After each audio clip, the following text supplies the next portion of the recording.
In this video, I'm going to teach you some nifty psychological tricks that can help reverse you or your son's gaming addiction in just a few simple steps. Why should you listen to me? My name is Madhu and I was addicted to video games from ages 13 to 20, and I lost out on a lot of experiences that I should have had in my teenage years. No matter what kind of things I achieve now, it's too late for me. I can't possibly go back and experience those same teenage years again. If I had the same mindset tricks that I'm going to teach you in this video, I would have broken out of it much sooner and still had time to enjoy my teens. It's too late for me, but it's not too late for you or your son. If you guys don't have time to sit through the whole video, just watch it in double speed so you can still get most of the information with as little time invested as possible. So, in my last video, we delved into the power of labeling yourself or your children and how it can be an impediment to someone looking to transition themselves out of a gaming addiction. This video is functionally a sequel to that video where we're going to delve deeper into what it means to become resistant to the allures and temptations of gaming. So I started playing games around 2012 and up until 2022, which was like 2 years ago. I was fully addicted. So that's 10 years of just purely being addicted to video games from the time I was 13 to the time I was 23. I ended up getting over my addiction, catching up to where I should be and becoming rapidly successful in other areas of my life. I was doing better in school, better in relationships. I had a better relationship with my family. I was becoming more fit and healthy, but I was still playing video games, and quite extensively so. It didn't make sense, right? Like you follow all the tips and tricks that are laid out to you in other YouTube videos and whatnot, like, just like get your life back together, commit to all those good habits and your life will be better and you'll be free of video games. This did technically happen. I had a lot of good habits and my life was looking significantly better than what it used to be, but I was still playing video games 5+ hours a day. And this is where I came to the realization that while my gaming addiction was gone, I still thought of myself as a gamer. And that's the sticking point.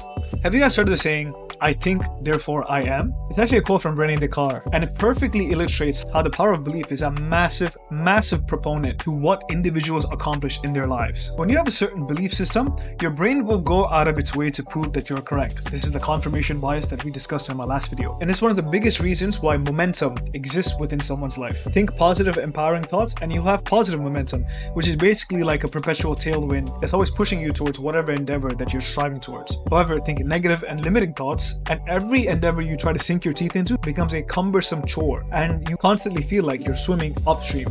The reason why I'm saying all of this is because despite all the achievements and progress I've made in other areas of my life, 2 years ago I still thought of myself as a gamer who spends multiple hours a day playing video games. It had become part of my identity, and trying to do anything that didn't align with it felt very weird and very out of place. Now, it's important to understand here that if that's the case for someone who's fully out of gaming addiction and who has drastically improved their lives, think about what it's like for people that are still in the thick of things. No matter what kind of protocol you go on, no matter what kind of parental controls you impose upon your kid, if the addict still believes themselves to be a gamer that spends multiple hours gaming, then it's a band-aid solution at best. So, what do we do about it? This is where the magic of inner self-work can really shine. Inner self-work is basically the narrative or the story that you tell yourself. Who you think you are according to you. The narrative that you tell yourself is largely influenced by the actions you take in real life, since actions are the biggest determinant to results. So just don't be addicted to video games and eventually you'll think of yourself as a non-gamer, right? It's not that simple. Well, it is that simple, but not really. That can work. I'm not saying that it can't, but it only works on a certain type of individual. If you're the type of person that can blindly take action without any sort of thought or query, this method can work absolutely fabulously for you. Simply turn your brain off, stay away from video games, and commit to good habits, and eventually you'll give yourself the proof that you need to change your identity over time. But I can guarantee you, 90% of people are not like this, especially in the modern era. Most people second guess themselves. Most people are bound by paralysis by analysis. They have so much information available to them, a la social media and the internet, that they can't take any action unless they convince themselves that it's the perfect one. Sort of like the obese guy that doesn't go to the gym because he wants to find the perfect workout routine first. And it's like, bro, like you'd be much better off if you just get your ass into the gym and start doing like basically anything. Basically anything at your level is much better than trying to find the perfect outcome. Interestingly, there's an easy solution for this. Oftentimes, people don't realize how powerful their thoughts actually are. Remember earlier in the video that I said action is the biggest determinant to results? Well, Thoughts are the biggest determinant to action. If you want results in life, first you have to think yourself as a person that will achieve these things. Not try to, but will achieve these things. I didn't quit gaming by telling myself that I was a gaming addict and I'm gonna try to escape my addiction. I told myself that I'm someone that doesn't get addicted to games in the first place, which enabled me to act in a way that confirmed that dialogue that was constantly running through my head.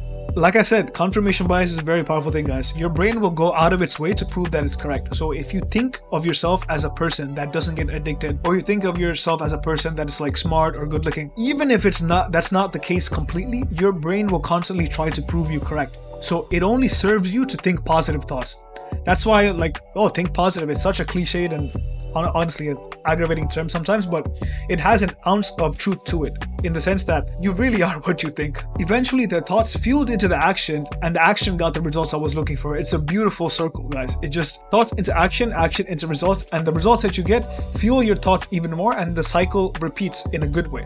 This was a strategy that I used when I had gotten out of my addiction, but I was still spending a lot of time playing video games just for the fun of it. Before I went from addicted gamer to non-addicted gamer, now I went from a hardcore gamer to a casual gamer. The flip of the switch and reframing my identity to a casual gamer is what helped me to slowly but surely over time tune down the number of hours that I played. Now from 2022 to 2024, it went down massively. And now 2 years later, it's basically non-existent. This is the exact kind of blueprint that you'll need in order to get yourself or your loved one out of a crippling gaming addiction. It's all about the thoughts, guys. And while this might seem wishy-washy or not exactly scientific, I'm telling you, the power of belief and the effect of placebo, which I'll cover in another upcoming video. Placebo is a very powerful tool in terms of human development, and believing positive and empowering thoughts, even if they're not correct, believing positive and empowering thoughts can only serve you in whatever endeavor you choose. Think of it like this, and I'm going to leave you guys with this. Would you rather be incorrect and fulfilled and striving towards your goals, or correct but depressed with low self-worth? You decide, okay? I'm not here to tell you how to live your life. You decide what you want to be. If you guys want more psychological tips and hacks like this to rid you or a loved one from gaming addiction, I run a free school community where you can hop on a call with me or just text me 24/7. Anything regarding your situation, I will be able to help you out. Links are in the description below. That's it for me for this video, guys. I'll see you in the next one. Bye.